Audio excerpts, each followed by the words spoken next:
The morning started like any other for Dr. Hyun-woo Park. He was drinking his coffee and checking the deep space sensors when the readings made him drop his cup. The hot liquid splashed across his desk, but he barely noticed. His hand shook as he stared at the screen. 3,000 massive objects had just appeared at the edge of the solar system. They came out of nowhere like ghosts becoming solid. Each one was bigger than anything humans had ever built. The largest ship stretched for miles, covered in strange metal that seemed to drink in starlight. "This can't be real," Hyun-woo whispered. He ran the scans again. The results were the same. 3,000 alien warships sat in perfect formation, waiting. On the biggest ship, Admiral Vextar stood on his command bridge. His forearms moved across control panels with practiced ease. His reptilian eyes, cold and yellow, looked at the small blue planet ahead. Earth looked so peaceful from this distance, so weak. "Another primitive world," Vextar said to his officers. "Their technology is laughable. Chemical rockets, metal bullets. They still fight with their own kind over resources." The other Catharan officers laughed. They had heard this speech 100 times before on 100 different worlds. Every species thought they were special. Every species was wrong. Vextar's intelligence reports were clear. Humans had no faster-than-light travel. Their weapons were crude. Their military was divided into different countries that often fought each other. This would be easier than their last 10 conquests. Back on Earth, alarms screamed in every major city. Dr. Hyun-woo's discovery had reached the right people in minutes. At the United Earth Defense Headquarters in Geneva, General Min-ho Kim was already in the main command room. The huge screen showed the alien fleet from every angle. "How long until they reach Earth?" Min-ho asked.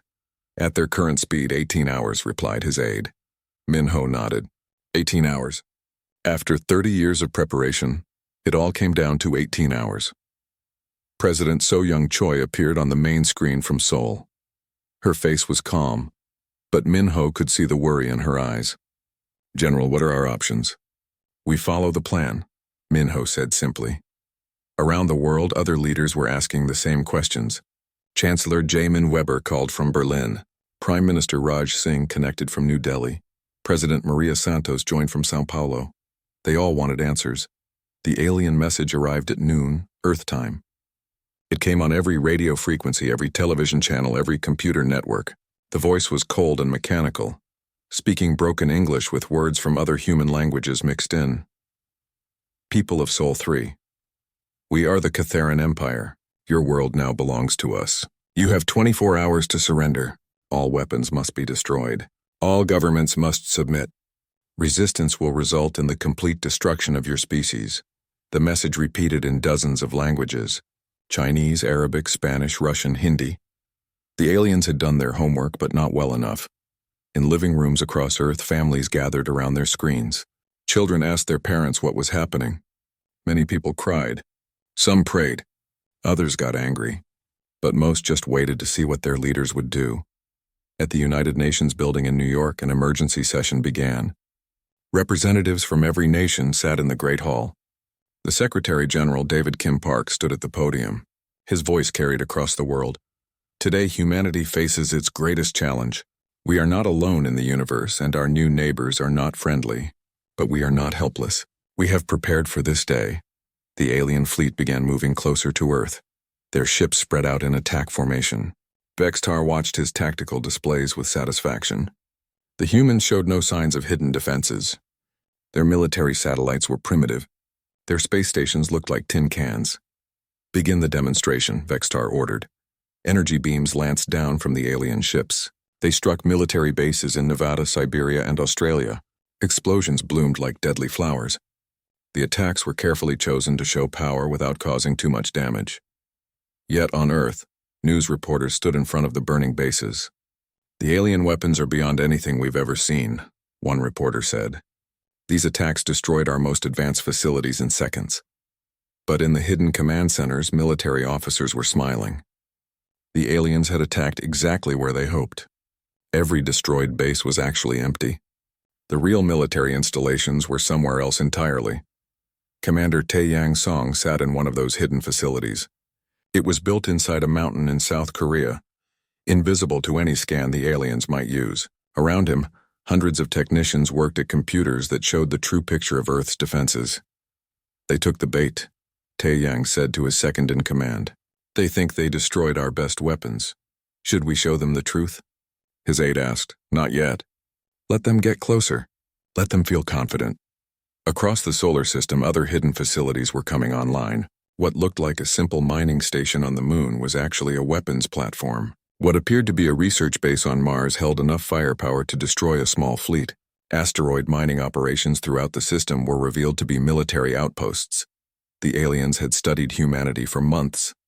They knew about human technology, human politics, human weaknesses, but they had missed the most important thing about humans. They were very good at lying. Yoonji Nam worked in a bunker beneath Seoul. Her job was to coordinate the hidden defense network. She watched as alien ships moved into the inner solar system. They flew in neat formations, confident and proud. Foolish, she said softly. They think we're like the others. The truth was that humanity had been preparing for this moment since they first detected alien signals 30 years ago. Every space mission since then had a secret purpose. Every satellite carried hidden weapons. Every space station was a disguised fortress. The world held its breath as the alien deadline approached. News channels showed crowds gathering in city centers. Some people fled to the countryside. Others stood on rooftops staring at the sky, waiting to see their enemy. But in the secret command centers, Earth's real leaders were ready. They had spent decades building defenses the aliens couldn't imagine. They had created weapons based on science the Catharan Empire had never encountered. As the final hour approached, Admiral Vextar prepared for humanity's surrender. In his experience, most species gave up when they saw the futility of resistance. A few tried to fight, but never for long. Open communications with their leaders, he ordered. Sir, his communications officer reported, they're requesting more time to consider. Vextar's laugh was like grinding metal. Time, very well. Let them have one more hour to realize their situation is hopeless. He didn't know that humanity was using that extra hour to make final preparations. Across the solar system, weapons that had waited 30 years for this moment were powering up. Ships that had never been seen by alien eyes were moving into position. The trap was set. The prey was walking in. Soon, the hunters would learn what it meant to underestimate humanity. The extra hour was almost up. Admiral Vextar stood on his bridge, watching Earth grow larger on the main screen.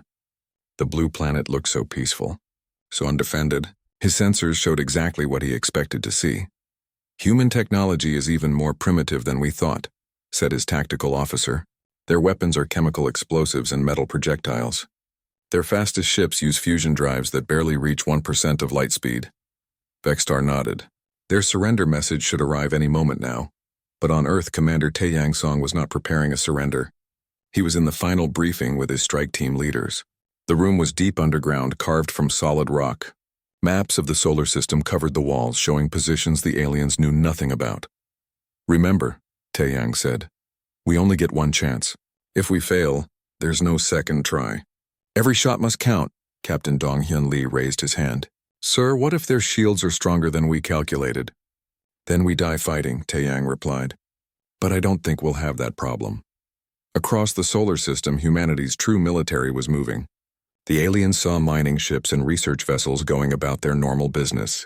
They didn't see the weapon systems hidden inside. They didn't notice the strange energy readings coming from supposedly empty asteroids. On the moon, Dr. Ji-Hai Moon was making final adjustments to Lunar Defense Platform Alpha. To alien sensors, it looked like a simple scientific base.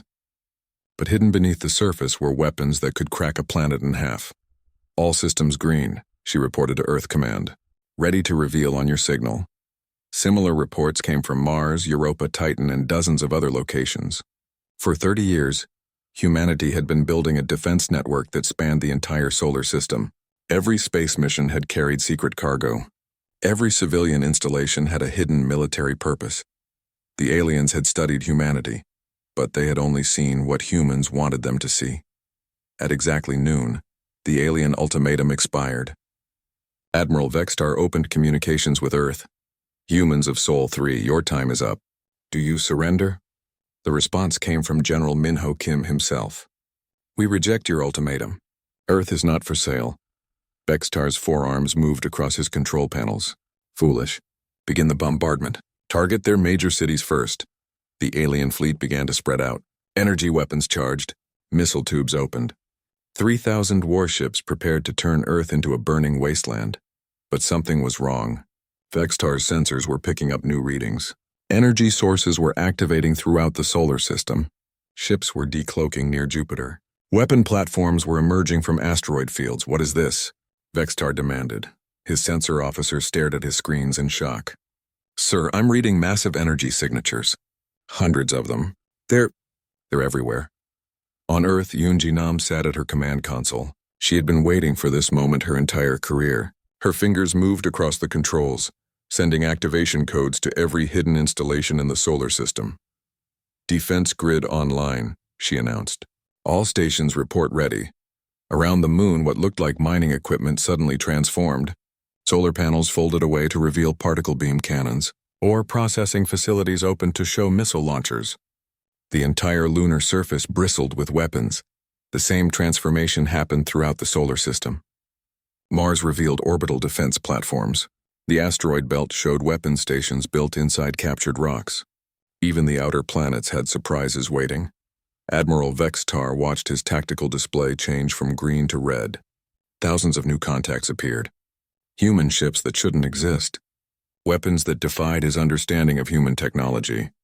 This is impossible, he said. They don't have this technology. His science officer looked up from his console. Sir, these energy readings. I've never seen anything like them. Their weapons are based on principles we don't understand. The human fleet began to show itself. Sleek warships uncloaked near Jupiter and Saturn. They moved with impossible grace, their hulls reflecting no light. Their weapon signatures showed power levels that made Ketharan plasma cannons look like toys. Captain Dong-hyun Lee stood on the bridge of the UES Indomitable. His ship had been hiding behind Ganymede for the past week, waiting for this moment. Now it flew toward the enemy fleet along with 50 other vessels just like it. All ships, this is Indomitable, he broadcast. Remember what they plan to do to our families. Show them what happens when they threaten humanity. The human ships didn't look like anything the aliens had ever seen. They were organic curves instead of straight lines. Their hulls seemed to shift and flow like liquid metal. Most disturbing of all, they moved in perfect coordination, as if controlled by a single mind. Engineer Soo-jin Ko watched from Terra Vigil, the command station hidden in Earth's L4 point. Her job was to coordinate the nanotechnology weapons. These devices could take apart enemy ships at the molecular level, turning metal and ceramic into harmless dust. Nanite torpedoes loaded and ready, she reported. Target locks acquired on enemy flagship. Admiral Vextar was no longer confident. His 3,000 ships suddenly seemed small compared to the defense network surrounding him. Human weapons were targeting his fleet from every direction. How many ships do they have? He demanded. I can't get an accurate count, sir, his sensor officer replied. They're using some kind of stealth technology. New contacts keep appearing. The truth was that humanity didn't have 3,000 ships. They had something better. They had turned the entire solar system into a weapon. Every asteroid base, every hidden platform, every disguised installation was part of one massive defense grid. It was controlled by quantum computers that could coordinate attacks across light years in real time. Lieutenant In-soo Yoon was piloting one of humanity's fastest scout ships. His job was to map the enemy formation and find weak points. As he flew between the alien vessels, he marveled at how primitive they looked. These ships are at least 50 years behind our technology, he reported. Their hulls are simple metal alloys. Their shields are basic energy screens. The aliens had conquered 100 worlds, but they had never faced anything like humanity.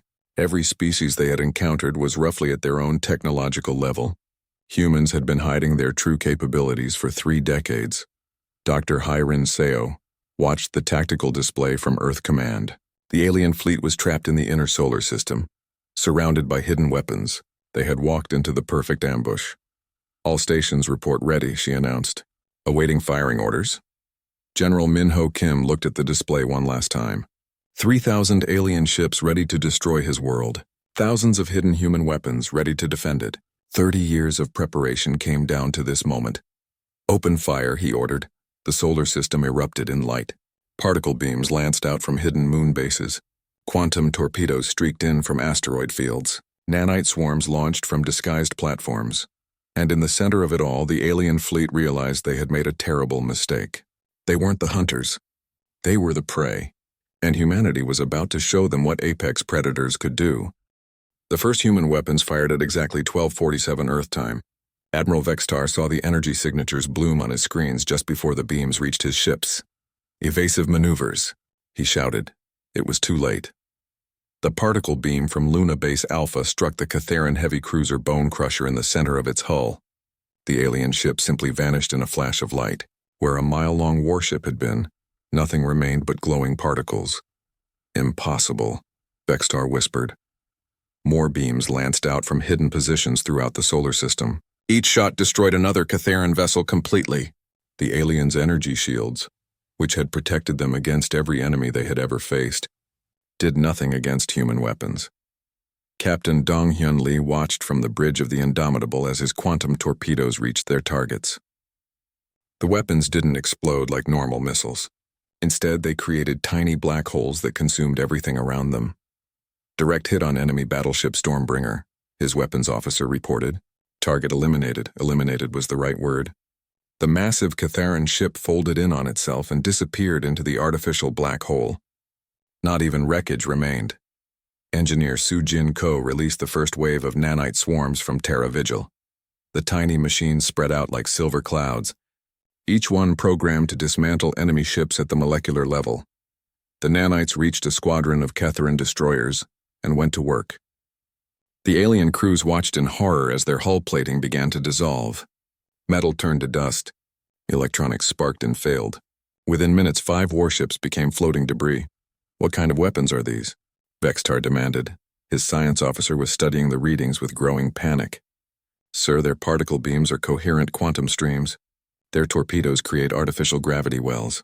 And these nanite swarms? They're rewriting matter at the atomic level." Vextar understood enough to be terrified. The humans weren't just more advanced than his intelligence reports had indicated. They were centuries ahead of Catharan technology. Dr. Hyarin Seo coordinated the attack from Earth Command. Her screen showed the battle in real time. Each red dot was a Catharan ship. Each time a dot disappeared, another enemy was gone forever. Sector 7 reports. Complete elimination of target group. Came one report. Mars battery has destroyed assigned. Targets. Came another. Asteroid base Gamma confirms kills on enemy heavy cruisers. The reports kept coming. Humanity's hidden weapons were methodically destroying the alien fleet. Ships that had conquered worlds across the galaxy were being eliminated in seconds. Lieutenant Insu Yoon flew his scout ship through the chaos, hunting for fleeing enemies. His ship was small and fast, designed for exactly this kind of work. The aliens couldn't match his speed or maneuverability. 3 enemy corvettes trying to escape toward Jupiter, he reported, moving to intercept. His ship's weapons were smaller than the station-based systems, but just as deadly. Micromissiles tracked the fleeing aliens and struck with perfect accuracy. 3 more red dots vanished from the tactical display. Admiral Vextar realized his fleet was being systematically destroyed. In less than 3 minutes, he had lost over half his ships. The survivors were scattered and panicking. "All ships, retreat to hyperspace jump distance," he ordered. But when his navigation officer tried to plot a course out of the system, new alarm sounded. "Sir, we're reading massive gravity distortions around the system perimeter. Something is preventing hyperspace jumps." Dr. Ji-Hai Moon smiled from her position on Luna Base Alpha. The gravity well generators had been her idea. Based on the same technology as the quantum torpedoes, they created artificial gravity fields that made faster-than-light travel impossible. "Interdiction field is stable," she reported. "Enemy fleet is trapped in normal space." The Catharan ships found themselves caught in a cage made of twisted space-time. Every attempt to jump to hyperspace failed. They were trapped in a solar system that had become a killing ground. Commander Tae-Yang Song watched the battle from his hidden command center. Everything was going according to plan. Better than planned, actually. The alien fleet was proving even more vulnerable than humanity's worst-case scenarios had predicted. "Enemy formation is breaking up," his tactical officer reported. "They're trying to scatter." "Let them try," Tae-Yang replied. "Every ship that runs just makes the hunt more interesting." Human vessels began emerging from their hiding places throughout the solar system. Fast attack craft uncloaked near Mercury. Heavy cruisers revealed themselves in the asteroid belt. Even civilian transports threw off their disguises to show hidden weapon systems. The aliens had expected to face a primitive species with chemical rockets and nuclear weapons. Instead, they found themselves fighting an enemy that had turned an entire star system into a fortress. Captain Dong-hyun Lee's ship pursued a group of fleeing Catharan vessels toward Mars. The aliens were fast, but human ships were faster, and unlike the invaders, the humans knew every hiding place in their own solar system. Enemy destroyers are trying to use Mars as cover, his navigator reported. Negative, Dong-hyun replied. Mars defense grid, this is Indomitable. We're herding some strays your way. Copy that, Indomitable, came the reply from Mars Command. We see them. Consider it handled. The Martian defense platforms opened fire as soon as the enemy ships came into range. The fleeing aliens flew straight into a crossfire that turned them into expanding clouds of plasma. Engineer Soo-jin Ko released a second wave of nanites, these ones designed to disable rather than destroy. They swarmed over a Catharan command ship, eating through the hull just enough to breach life support without killing the crew. Enemy flagship is crippled, she reported. Ready for boarding. Admiral Vextar felt his ship shudder as the tiny machines ate through his armor plating. Emergency klaxons wailed as atmosphere vented into space. His proud flagship, terror of a dozen star systems, was being consumed by machines too small to see. Damage report, he demanded. Hull breach on 17 decks, his engineer replied. Life support failing. Weapons offline. Engines at 15% power. Through his view screen, Vextar could see the battle raging around him. His mighty armada was being hunted down like animals. Ships that had existed for centuries were dying in seconds. But what horrified him most was the precision of the human attack. This wasn't random violence. Every shot was calculated. Every target was chosen. The humans were fighting with the efficiency of a machine and the ruthlessness of apex predators. Lieutenant In Soo-yoon had found the last group of fleeing enemies near the orbit of Saturn. They were trying to hide in the planet's rings, hoping the ice particles would confuse human sensors. They were wrong. I count 12 enemy ships using the rings for cover, he reported, requesting permission to flush them out. Granted, came the reply from Earth Command. Make it clean. Insoo's ship fired a special torpedo into Saturn's rings. When it detonated, it created a shockwave that cleared a path through the ice particles. The hiding aliens were exposed like insects under a lifted rock. The nearby defense platforms finished the job. Particle beams reached across millions of miles to find their targets. One by one, the last free ships of the Catharan Armada died in the cold darkness between worlds. Dr. Hyarin Seo looked at her tactical display. Where 3,000 red dots had appeared less than 6 minutes ago, only a handful remained. The rest were expanding debris clouds or empty space where ships had been completely vaporized. Battle status report, she requested. Enemy fleet 97% eliminated, came the reply. Remaining ships are crippled or surrendering.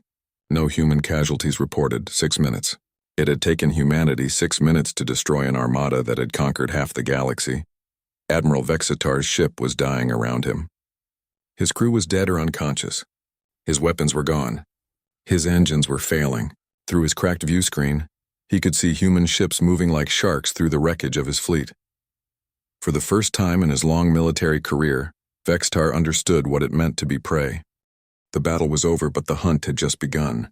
Admiral Vextar's crippled flagship drifted powerless among the wreckage of his fleet. Through the holes in his hull, he could see human ships moving like predators through the debris field. Lieutenant In Soo-yoon piloted his scout ship toward the alien flagship. His orders were simple: capture or destroy any surviving enemies. As he approached the massive vessel, he could see the damage the nanites had done. The hull looked like Swiss cheese. This is Lieutenant Yoon to enemy flagship, he broadcast. Your ship is disabled. Surrender now and you will be treated according to the laws of war. Inside his dying ship, Vextar listened to the transmission. The human voice was calm, professional. There was no anger, no gloating. That somehow made it more frightening. We surrender, Vextar replied, the words tasting like poison in his mouth. Captain Dong-hyun Lee was hunting stragglers near Jupiter. His sensors had found 3 Catharan ships trying to hide behind the gas giant's largest moons. They were damaged but still dangerous. Unknown vessels, this is Captain Lee of the United Earth Forces. You are ordered to surrender immediately. The alien response was a volley of plasma bolts. The shots missed completely. Donghyun's ship was too fast, too maneuverable. The return fire was not. Quantum torpedoes struck two of the hiding ships, creating brief black holes that swallowed them completely. The third ship's captain was smarter. "We yield. We yield," came the panicked transmission. "Please don't destroy us. Cut your engines and prepare to be boarded," Donghyun replied. All across the solar system, similar scenes were playing out. The few surviving Ketharan ships faced the same choice: surrender or die. Most chose to surrender. Engineer Sujin Ko was coordinating the cleanup operation from Terra Vigil. Her nanites were swarming over wrecked alien ships, searching for survivors and gathering intelligence. "I'm reading life signs on 47 enemy vessels," she reported. "Most are critically damaged, but some crew members are still alive." "Begin rescue operations," came the order from Earth Command. "We need prisoners for interrogation." Dr. He Rinseo was already analyzing the captured alien technology. The Ketharan ships were centuries behind human designs, but they still had useful information. Most importantly, they had navigation computers with star maps. These databases contained the locations of over 2,000 Ketharan worlds, she reported. "We now know the size and structure of their empire." What she learned was disturbing. The Ketharan Empire controlled 12,000 star systems. They had enslaved hundreds of species. Their military numbered in the millions of ships, but they had never faced anything like humanity. Commander Tae Yang Song was receiving reports from his strike teams throughout the solar system. The battle had been a complete victory. No human ships lost. No human lives sacrificed. "It was almost too perfect, sir," his intelligence officer said. "We're getting interesting.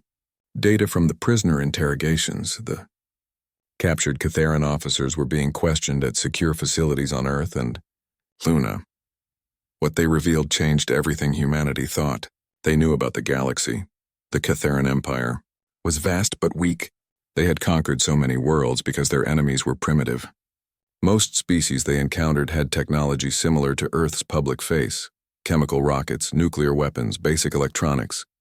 But the Empire was also brittle. It was held together by fear, not loyalty. Many conquered worlds would rebel if they knew the Ketharans could be beaten. Admiral Vextar sat in a human holding cell beneath Geneva. The room was clean and comfortable, better than many barracks he had known. His human captors had treated his wounds and fed him decent food. It made his defeat even more humiliating. A human officer entered the cell. She was small and young-looking, with kind eyes. Vextar had expected his interrogator to be a fierce warrior. Instead, they sent someone who looked like she should be teaching children. "I'm Dr. Min Jung Lee," she said in perfect Ketharan. "I hope your injuries are healing well." Vextar stared at her. "You speak our language." "We've been studying your empire for 30 years, Min Jung replied. "We know more about you than you know about us." She sat down across from him, her manner relaxed and friendly.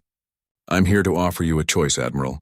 You can help us liberate the worlds your empire has enslaved, or you can remain a prisoner of war." "Liberate?" Vextar's laugh was bitter. "You mean conquer them yourselves?" "No," Min Jung said simply. "We mean set them free." While the interrogations continued, human exploration fleets were already preparing for their next mission. Captain Dong-Hyun Lee's ship, the Indomitable, had been selected to lead the first expedition into Ketharan space. His crew was busy studying star charts captured from alien computers. They had identified 12 worlds close to Earth, where enslaved species were forced to mine resources for the Empire. "Our orders are liberation, not conquest," Dong-Hyun told his officers.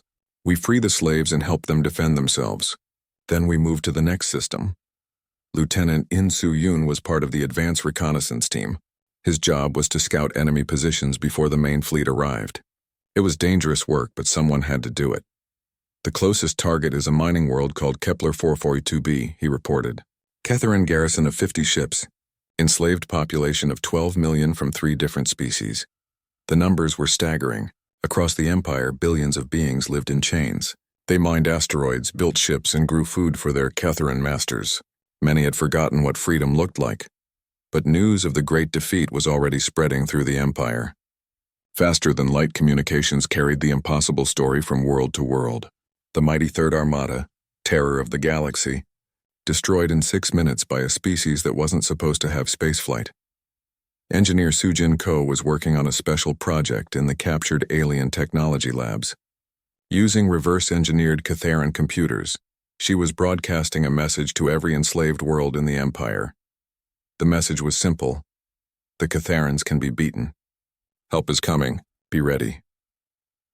On mining worlds and slave colonies throughout the galaxy, the message was received with disbelief, then hope, then growing excitement. Species that had been enslaved for centuries began to dream of freedom. The Catharan High Command was in panic. Emergency sessions were called. Defense fleets were recalled from the frontier. But what could they do against an enemy that had turned an entire solar system into a weapon? Some Catharan leaders wanted to negotiate. Others demanded revenge. A few suggested abandoning the Empire entirely and fleeing to unknown space. But while they argued, human ships were already moving. Dr. Hairin Seo watched the tactical displays from Earth Command as the first Liberation Fleet departed for Catharan space. 50 human warships, supported by mobile repair facilities and supply vessels. Against any normal enemy, it would be a small force. But these weren't normal ships. Each one carried weapons that could destroy fleets. Each one was crewed by humans who had spent their lives preparing for this moment. Godspeed, she whispered as the fleet disappeared into hyperspace. Admiral Vextar felt his world changing in ways he couldn't understand. The humans didn't torture their prisoners. They didn't execute captured officers. Instead, they offered choices. Many of his surviving crew chose to help the humans locate prison worlds and slave colonies. They provided navigation data, security codes, and tactical information. In return, they were promised new lives on liberated worlds. Why? Vextar asked Dr. Min Jung during one of their sessions. Why show mercy to those who would have enslaved your world? Min Jung considered the question carefully. Because that's what separates us from you, she finally said. We fight for freedom, not conquest. We protect the weak, not exploit them. It was an answer Vextar couldn't understand, but one he was starting to respect. The first human liberation fleet reached Kepler 442b just 72 hours after departing Earth. The Catharan garrison was expecting reinforcements, not an attack by unknown aliens. Captain Dong Hyun Lee's ships dropped out of hyperspace in perfect formation. The enemy fleet was caught completely off guard. This is Captain Lee of the United Earth Liberation Force, he broadcast on all frequencies. Catharan vessels, you will stand down immediately and release all enslaved beings under your control. The Catharan commander's response was predictable. Unknown aliens, you are trespassing in Imperial space. Withdraw or be destroyed. Lee's reply was delivered with quantum torpedoes and particle beams. The 50 Catharan ships lasted less than 4 minutes against human weapons. On the planet below, 12 million enslaved beings looked up at the sky and saw explosions that meant their nightmare was finally over. The age of Catharan dominance was ending. The age of human liberation had begun. 3 months had passed since the destruction of the Third Armada. The galaxy was a different place now. On the mining world of Kepler 442b, beings who had spent their entire lives in chains were learning what freedom meant. Woojin Park stood on what used to be the Catharan Overseer's platform. The young human diplomat watched as former slaves worked to dismantle the mining equipment that had been their prison. They moved slowly, still not quite believing they were truly free. The scars will take generations to heal, said Zektar, one of the local leaders. His species, the Vorth, had been enslaved for over 300 years. But healing can begin, Woojin nodded. He had seen the same thing on a dozen other worlds. Freedom was a gift that took time to unwrap. Back on Earth, Admiral Young Soo-han was planning humanity's next moves. The liberation fleets had freed 47 worlds in 3 months. Each victory made the next one easier as word spread through the Empire. Intelligence reports that the Catharan High Command is fracturing, his aide reported. 3 provinces have declared independence. 2 others are in open revolt. Young Soo studied the star maps on his wall. Red pins marked Catharan strongholds. Blue pins showed liberated worlds.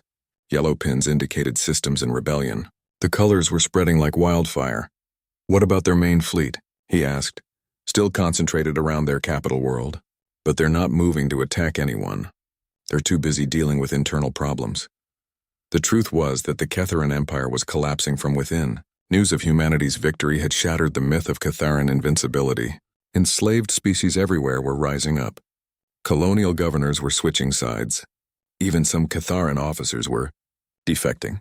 Dr. Jihai Moon was working with a team of former Catharan scientists at Lunabase Alpha. They were designing new technologies that could be shared with liberated worlds, defensive weapons, medical equipment, terraforming systems. The galaxy needs to be rebuilt, she explained to her mixed human-alien team. Not conquered, not enslaved, but rebuilt as a community of free worlds. It was an ambitious vision. For thousands of years, the galaxy had been dominated by empires that ruled through fear. Humanity was trying to create something different, a loose confederation based on mutual cooperation and shared defense. Lieutenant In Su Yoon was leading a reconnaissance mission to the Vega system. Intelligence suggested it was a major Catharan military base, but when his fleet arrived, they found something unexpected. "Sir, we're receiving a transmission from the planet," his communications officer reported.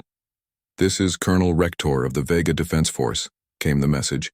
"We formally request assistance from the Human Liberation Fleet." Insu smiled. Another world choosing freedom over empire. The pattern was repeating throughout Catharan space. Many colonies had never wanted to be part of the empire in the first place. They had been conquered, not recruited. When they saw a chance for independence, they took it. Engineer Su Jin-ko was coordinating the technological transfer programs from Terra Vigil. Liberated worlds needed to defend themselves once human fleets moved on to the next target. "We're sharing defensive technologies only," she reminded her team. "Shields, sensors, communication systems, nothing that could be used for conquest." It was a careful balance. Humanity wanted to help, not create new tyrants. Captain Dong Hyun Lee's ship, the Indomitable, was approaching the Proxima Centauri system. This was different from previous missions. Instead of liberating enslaved worlds, they were here to meet with Catharan peace negotiators. "Are we sure this isn't a trap?" asked his tactical officer. "No," Dong Hyun replied honestly, "but we have to try. War should always be the last option, not the first." The negotiations took place on a neutral space station. The Catharan delegation was led by Admiral Kessetera, one of their most respected commanders. She had fought humans once and barely escaped with her life. "Your terms are generous," she admitted to the human negotiators. "Too generous. What do you really want?" President So Young Choi answered for humanity. She had come personally to show how seriously Earth took these talks. "We want peace," she said simply. "We want an end to slavery. We want a galaxy where every species can choose its own path. And if we refuse," So Young's expression hardened slightly, "then we continue liberating worlds until there's nothing left of your empire to negotiate with." It wasn't an idle threat. Catharan intelligence estimated that humanity could field thousands of warships if needed. Their technology was centuries ahead of anything in the galaxy. If they chose war, they would win. Back on Earth, the prisoner Admiral Vextar was making a difficult choice. Dr. Min Jung. Lee had offered him a chance to help locate the worst prison worlds in the Empire, places where torture and murder were routine. "Why should I betray my own people?" he asked. "Because they're not your people anymore," Min Jung replied gently. "Your people don't enslave children. Your people don't commit genocide for profit. The real Catharans are the ones in your prison camps waiting to be freed." It was a hard truth, but Vextar was beginning to understand it. The Empire had corrupted everything it touched, including its own founders. Commander Taeyang Song was reviewing reports from across the galaxy. The liberation campaign was succeeding beyond all expectations. Not because human weapons were so powerful, though they were, but because the idea of freedom was more powerful than any weapon. 17 more worlds declared independence this week, his intelligence officer reported. The Catharan Empire now controls less than half its former territory. And human casualties? Still 0, sir. Most worlds surrender as soon as our ships arrive. It was an incredible statistic. Humanity was freeing billions of beings without losing a single life. Dr. Hyarin Seo was working on the most ambitious project yet, a galactic communication network that would connect all free worlds. It would allow instant communication across thousands of light years, making future cooperation possible. "Imagine," she said to her team, "a galaxy where every species can talk to every other species, where knowledge is shared instead of hoarded, where peace is maintained through understanding instead of fear." The network's first test transmission was scheduled for the anniversary of humanity's first victory, The message would be simple. We are no longer alone and we are no longer afraid. On Kepler 442b, Woojin Park was preparing for his next assignment. The former mining world was now a thriving colony, with representatives from 12 different species working together to build a new society. "Will you be back?" asked Zektar. "Someday," Woojin promised. "When the liberation is complete and we can focus on building instead of fighting." The young diplomat's next assignment was the Arcturus system, where 3 species were learning to share a world after centuries of conflict. It would be challenging work, but that's what diplomats were for. Admiral Young-Soo Han received the final casualty reports from the liberation campaign. After 6 months of fighting, humanity had freed 200 worlds and destroyed or captured over 10,000 enemy ships. Human military losses: 0 killed, 12 wounded. Civilian losses: none. It was unprecedented in military history. The peace negotiations at Proxima Centauri concluded with the Treaty of Terra. The Catharan Empire officially dissolved itself, with remaining territories becoming independent or joining the new Galactic Cooperative. Admiral Kessis Tara signed the document with shaking hands. "In 1,000 years of warfare, no one has ever offered us terms this generous." President So Young Choi's response would be remembered throughout the galaxy. "That's because we're not here to replace your empire with our own. We're here to make sure no empire like yours can exist again." The transformation was complete. In less than a year, humanity had gone from a single isolated world to the leaders of a galactic community. But they didn't rule through force. They led by example. Woojin Park stood on the bridge of the Liberation, the former Catharan dreadnought that now served as a mobile diplomatic center. Through the view screen, he could see a star system where 4 different species lived in harmony. "Captain," he said to the ship's commander, "set course for the Kepler 186 system. I hear they're having some trade disputes that need mediating." As the ship jumped to hyperspace, Woojin reflected on how much had changed. The galaxy's greatest military threat had been defeated in 6 minutes. The real work, building a lasting peace, would take generations. But humanity had proven something important to the galaxy and to themselves. They weren't just good at war, they were even better at peace. The stars belonged to everyone now,